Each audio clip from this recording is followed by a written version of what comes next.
Hello student, स्वागत है आपका हमारे AK स्टार कोचिंग में। और इस चैनल पर हम DL8 थर्ड सेमेस्टर मैथ की क्लासें शुरू कर रहे हैं। और इस वीडियो में आप DL8 थर्ड सेमेस्टर मैथ के चैप्टर सेकंड की क्लास 1 पढ़ेंगे। और इस क्लास 1 में हम इस सेकंड चैप्टर का बेसिक समझेंगे। यदि आपने इस बेसिक को अच्छे से समझ लिया तो आप इस पूरे चैप्टर को बहुत अच्छे से खुद से ही कवर कर लेंगे। तो आइए हम समझते हैं कि इसमें है घातांक की अवधारणा। घातांक क्या होता है तो हम उसको समझेंगे। जैसे मान लो यह है 5 और इसकी पावर है 3। तो ये नीचे वाला पद जो होता है, ये जो आप 5 देख रहे हैं, इसको कहते हैं हम आधार। इसी को इंग्लिश में कहा जाता है बेस। और ये जो 5 के ऊपर आप देख रहे हैं, ये जो 3 है, इसको कहते हैं हम घात। इसी को इंग्लिश में कहा जाता है पावर। इसको पढ़ा जाता है 5 की पावर 3 या 5 की घात 3। तो ये जो 5 है इसको कहते हैं आधार, और ये जो 5 के ऊपर वाला पद है इसको कहते हैं घात। इसका मतलब यह होता है कि 5 जो है 5 की पावर 3 है, यानी कि 5 की पावर है 3। तो 5 जो है वो 3 बार मल्टीप्लाई में है, इस फॉर्म में है। ये 5 मल्टीप्लाई 5 मल्टीप्लाई 5। और यदि हम दूसरी कोई संख्या लें, यदि 5 की पावर होती 4 तो 5 इसका मतलब मल्टीप्लाई में है 4 बार। जैसे 5 मल्टीप्लाई 5 मल्टीप्लाई 5 और मल्टीप्लाई 5। इसी प्रकार कोई सी भी संख्या हो, जैसे 3 है, 3 की पावर लगा दी हमने 2, यानी 3 की घात कर दी 2। तो इसका मतलब यह है कि 3 जो है वो 2 बार मल्टीप्लाई में है, 3 मल्टीप्लाई 3। अब यहाँ पर 3 की पावर 3 होती तो मल्टीप्लाई में 3 बार लिखा जाता, इसको 4 होती तो इसको 4 बार लिखा जाता। अब एग्ज़ाम में ये सवाल किस तरह से बनते हैं तो हम उसको समझेंगे। जैसे मान लो इसको हम आगे हल करें तो 3 की पावर थी 2, यानी 3 की घात थी 2, इसलिए हमने इसके बराबर लिखा 3 मल्टीप्लाई 3।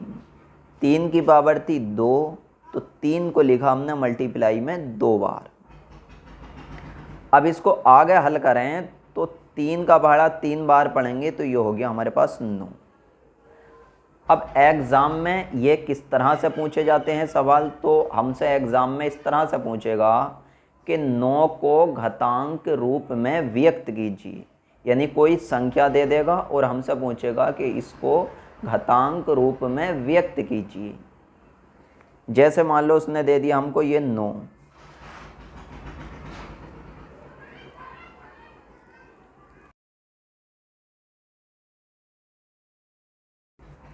यानी 9 को घातांक रूप में व्यक्त कीजिए।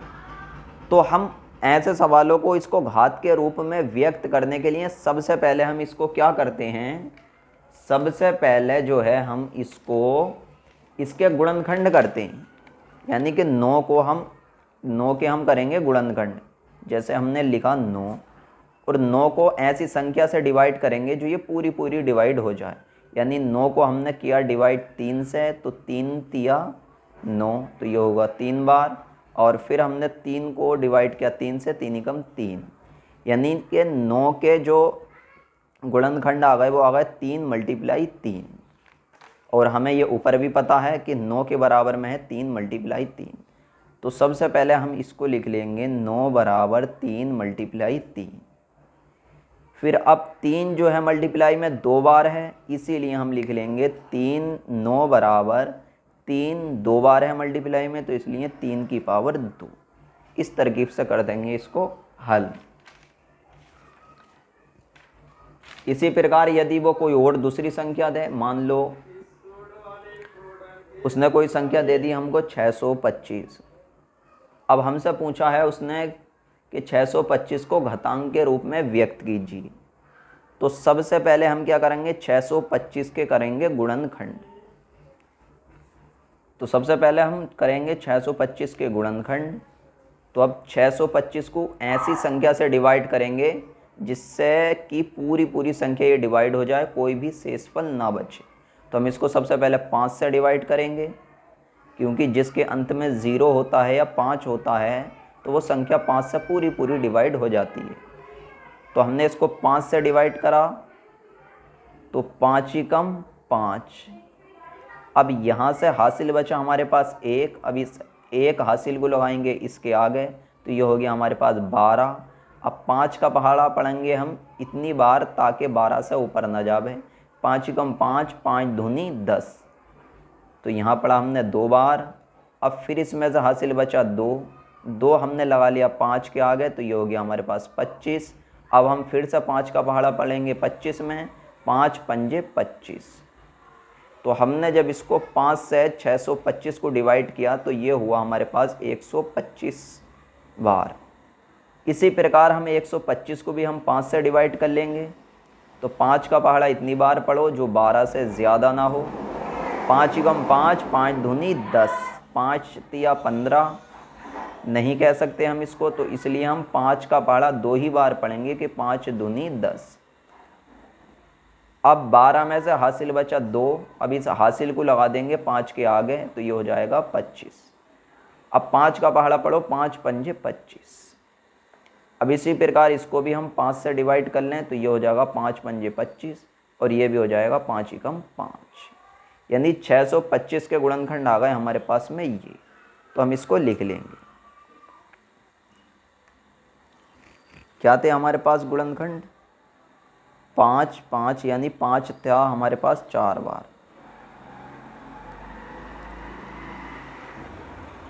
अब 5 हमारे पास मल्टीप्लाई में है 4 बार, तो हम इसको लिख सकते हैं 5 की पावर 4।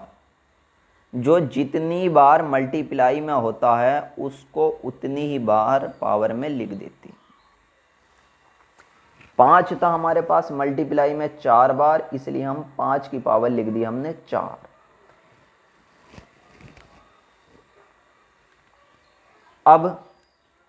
अब हम समझेंगे कि मैथमेटिक्स में माइनस प्लस चिन्ह कैसे काम करते हैं।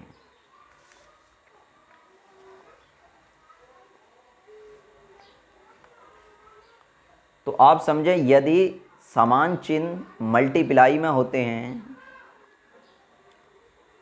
समान चिन्ह मल्टीप्लाई में होते हैं तो हमारे पास बनता है प्लस। जैसे माइनस यदि मल्टीप्लाई करेगा माइनस के साथ तब हमारे पास आएगा चिन्ह प्लस का, और प्लस मल्टीप्लाई करेगा प्लस के साथ तब भी हमारे पास चिन्ह आएगा प्लस का। और यदि विपरीत चिन्ह आपस में मल्टीप्लाई करते हैं तब आता है हमारे पास माइनस। जब विपरीत चिन्ह मल्टीप्लाई करते हैं तो आता है हमारे पास माइनस। जैसे माइनस यदि मल्टीप्लाई करेगा प्लस के साथ तब हमारे पास चिन्ह आएगा माइनस। यदि प्लस मल्टीप्लाई करेगा माइनस के साथ तब आएगा हमारे पास माइनस। तो आप याद रखें कि जब भी चिन्ह आपस में मल्टीप्लाई करते हैं और वो चिन्ह होते हैं विपरीत तब आता है हमारे पास में माइनस, और यदि चिन्ह होते हैं समान तब आता है प्लस। अब इसको आप समझें कि ये मैथमेटिक्स में किस तरह से हमें कहाँ ज़रूरत पड़ती है। यदि हमको कोई संख्या हल करनी हो, जैसे कि -2 मल्टीप्लाई -4, तो सबसे पहले हम क्या करेंगे, इनकी आपस में मल्टीप्लाई कर लेंगे और चिन्हों को भूल जाएंगे कुछ देर के लिए। 2 की मल्टीप्लाई 4 से करी तो हमारे पास आंसर आया 8, क्योंकि 2 चौक 8। अब हमको पता है मैथमेटिक्स के रूल का कि जब समान चिन्ह आपस में मल्टीप्लाई करते हैं तो चिन्ह आता है प्लस का। यहाँ था माइनस और यहाँ भी है माइनस, तो माइनस माइनस आपस में हो गया प्लस, तो यहाँ पर हम लगा सकते हैं प्लस, यानी आंसर जो आया वो आया हमारे पास प्लस में। अब इसको भी आप थोड़ा सारा याद रखें कि किसी भी संख्या के आगे कोई सा निशान ना होगा तो वहाँ पर माना जाता है प्लस का। यानी 8 के आगे हमने प्लस लगा दिया तब भी 8 जो है हमारे पास प्लस का है, और यदि हम इसके आगे प्लस ना लगाते, इस तरकीब से लिख दें सिर्फ 8, तब भी ये प्लस का है। तो जिस संख्या के आगे कोई सा निशान नहीं होता है तो वो संख्या प्लस में होती है। यदि हमको कोई और दूसरी संख्या दी होती, जैसे -2 मल्टीप्लाई -3 मल्टीप्लाई -4, तो हम सबसे पहले इनके आपस में मल्टीप्लाई कर लेंगे। जैसे कि 2 का पहाड़ा 3 बार पढ़ा तो हमारे पास हो गया 6, और 6 का पहाड़ा हमने यदि 4 बार पढ़ा तो हो गया हमारे पास 24। तो हमने यहाँ पे सबसे पहले लिख दिया यहाँ 24। अब हमें चिन्ह कौन सा लगाना, तो हम ये देखेंगे। तो देखो माइनस माइनस हो गया प्लस, फिर प्लस ने मल्टीप्लाई करी माइनस से तो हो गया माइनस। और इसको इस ट्रिक से भी याद रख सकते हैं कि यदि माइनस में चिन्हों की संख्या विषम हो तो वहाँ पर आता है माइनस, और सम हो तो आता है प्लस। जैसे माइनस एक बार यहाँ है, 1 2 3 बार है, और 3 जो है हमारे पास ये है एक विषम संख्या। क्योंकि आप जानते हैं कि विषम संख्याएं क्या होती हैं, जैसे 1 3 5 7, ये सारी विषम संख्याएं होती हैं। तो यदि माइनस चिन्हों की संख्या मल्टीप्लाई में विषम है तो वहाँ पर चिन्ह आएगा माइनस का। तो यहाँ पर हमारे पास 3 है, ये विषम संख्या थी इसलिए चिन्ह आया है माइनस का।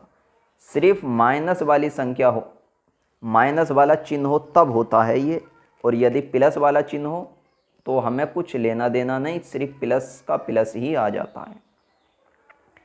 इसी प्रकार यदि एक एग्जाम्पल और समझे हम, जैसे हमने ले लिया -4 मल्टीप्लाई -2 मल्टीप्लाई 4 मल्टीप्लाई 3। तो सबसे पहले हम आपस में मल्टीप्लाई कर लेंगे। तो 4 की मल्टीप्लाई 2 से करी तो ये कितना हो गया 4 दूनी 8, और 8 की मल्टीप्लाई 4 से करी तो ये हो गया 4 8 32। तो हमने इसको लिख लिया यहाँ पर 32 मल्टीप्लाई 3। तो यहाँ से यहाँ तक की तो हमने मल्टीप्लाई कर ली, और फिर मल्टीप्लाई में 3। अब यहाँ पर हमें 32 के आगे निशान कौन सा लगाना है, चिन्ह कौन सा लगाना है, तो उसको समझने के लिए हम क्या करेंगे, हम ये देखेंगे माइनस कितनी बार था। तो -1 2, तो ये सिर्फ 2 बार था, यानी सम है। और जब माइनस की संख्या सम में होती है तो वहाँ पर आता है प्लस, और प्लस किसी संख्या के आगे लगाओ या मत लगाओ, संख्या प्लस में ही मानी जाती है। तो यानी 32 आ गया प्लस का। अब 32 की मल्टीप्लाई कर लेंगे 3 से, तो 3 का भाड़ा पढ़ेंगे हम 2 बार, 3 दूनी 6, और 3 का भाड़ा 3 बार पढ़ेंगे 9। तो यह आपने समझा कि माइनस और प्लस मैथमेटिक्स में किस तरह से काम करते हैं। अब आइए हम समझते हैं कि भाग के कुछ एग्जाम्पल। जैसे कि हमारे पास हमने लिया 95 भाग 19, यानी 95 और ये भाग का निशान है और 19।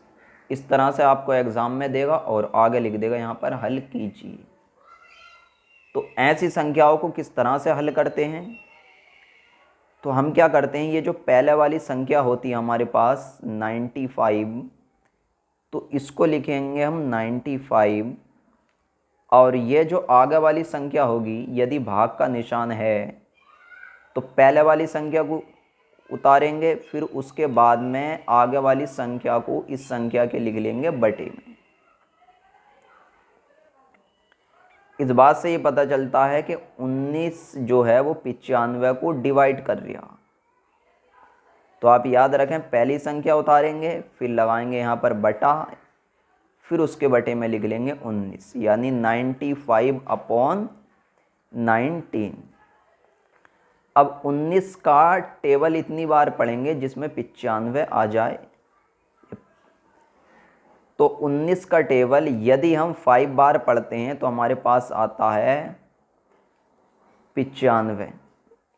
19 पंजे 95, तो यानी कि ये कट गया 5 बार, तो इसका आंसर आ गया हमारे पास 5।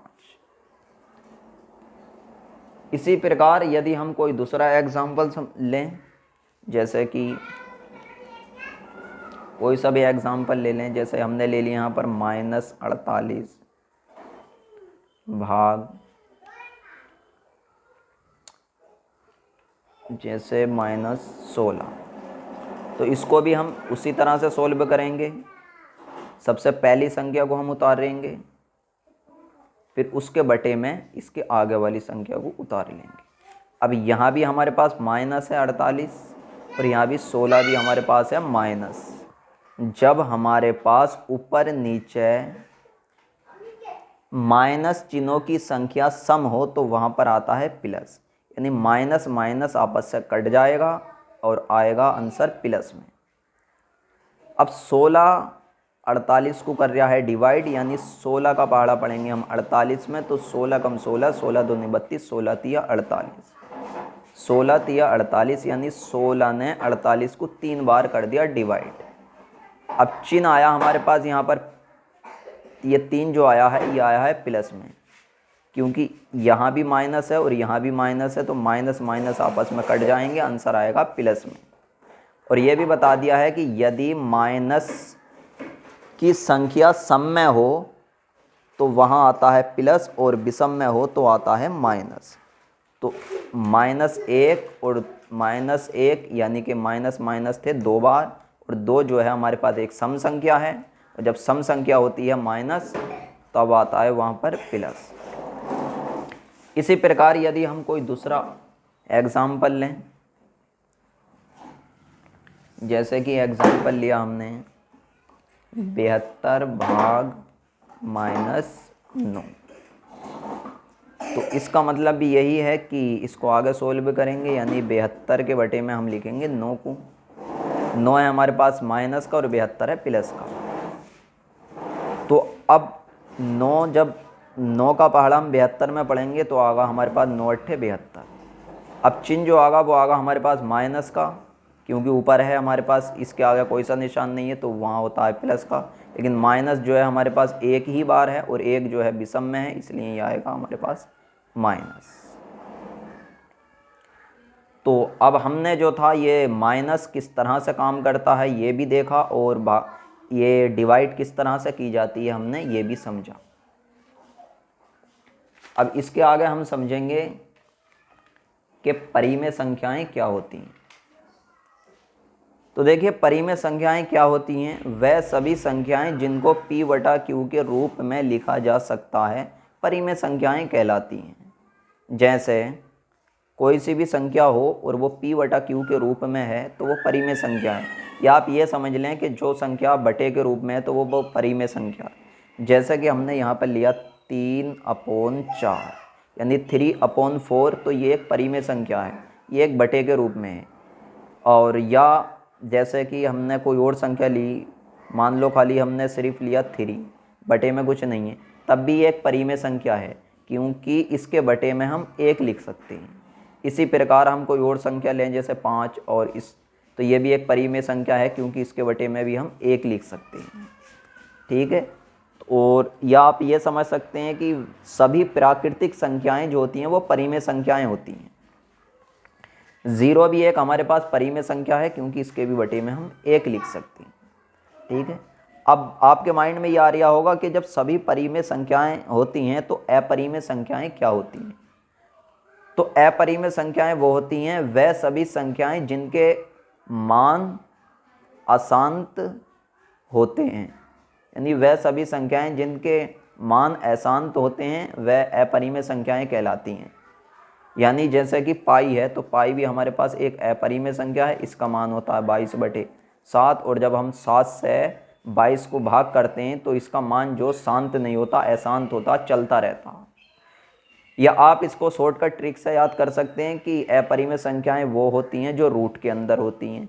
जैसे कि √2 अपरिमेय संख्या है, और रूट के अंदर कोई और संख्या ले लो 3, ये भी अपरिमेय संख्या है।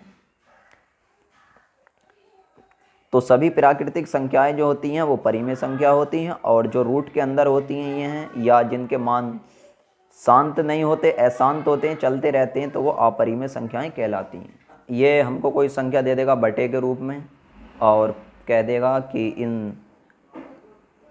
परिमेय संख्याओं को सरल कीजिए, जैसा कि 7/4 मल्टीप्लाई 1/2। इसको सरल करना है तो कैसे सरल करते हैं कि अगर यदि मल्टीप्लाई का निशान है तो हम आमने सामने इनकी मल्टीप्लाई कर लेते हैं। जैसा कि हम 7 की मल्टीप्लाई 1 से करेंगे तो 7 एकम 7, और 4 की मल्टीप्लाई 2 से करेंगे तो 4 दूनी 8। इसी प्रकार यदि कोई और संख्या होती है हमारे पास तो इसको भी हम सरल कर लेते, जैसे कि 8 का पहाड़ा पढ़ेंगे हम एक बार तो आ जाएगा हमारे पास में 8, और 3 का पहाड़ा हम पढ़ेंगे 4 बार तो आ जाएगा 12। और इसको आगे भी सरल कर लेंगे कि इसको हम 2 से डिवाइड कर देंगे तो ये हो जाएगा हमारे पास 4 बार, और इसको 2 से डिवाइड करेंगे तो ये होगा 6 बार। तो यानी कि आगे हमारे पास 4/6। इसको आगे डिवाइड और भी कर सकते हैं, क्योंकि जब ऊपर नीचे सम संख्याएं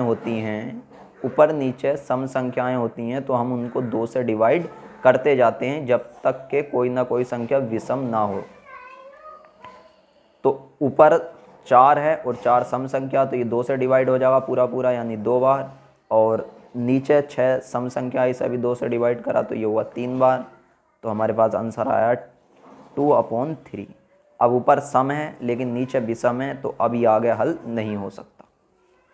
और ये भी समझ रहे हैं कि ये ऊपर वाला पद जो है ये अंश कहलाता है, और नीचे वाला पद जो होता है ये हर कहलाता है। तो ये DL add 3rd semester math के 2nd चैप्टर की बेसिक क्लास थी, यानी क्लास 1 थी ये, और इसके बाद क्लास 2 और 3rd अपलोड की जाएगी, और इसको 3 क्लासों में पूरे चैप्टर को फिनिश कर दिया जाएगा। और आप इसकी अच्छे से प्रैक्टिस करना खुद से, और यदि आप अच्छे से इसकी प्रैक्टिस करेंगे तो मुझे उम्मीद है कि इस पूरे चैप्टर को आप खुद से ही सॉल्व कर लेंगे। यदि आपको ये वीडियो अच्छी लगी है तो आप उन लोगों तक इस वीडियो को शेयर करें जो इस साल DL एड 3rd सेमेस्टर का एग्ज़ाम देने वाले हैं। और इसके आगे की भी आपको वीडियो देखनी है तो आप इस चैनल की प्लेलिस्ट में जाकर उनको आसानी के साथ देख सकते हैं।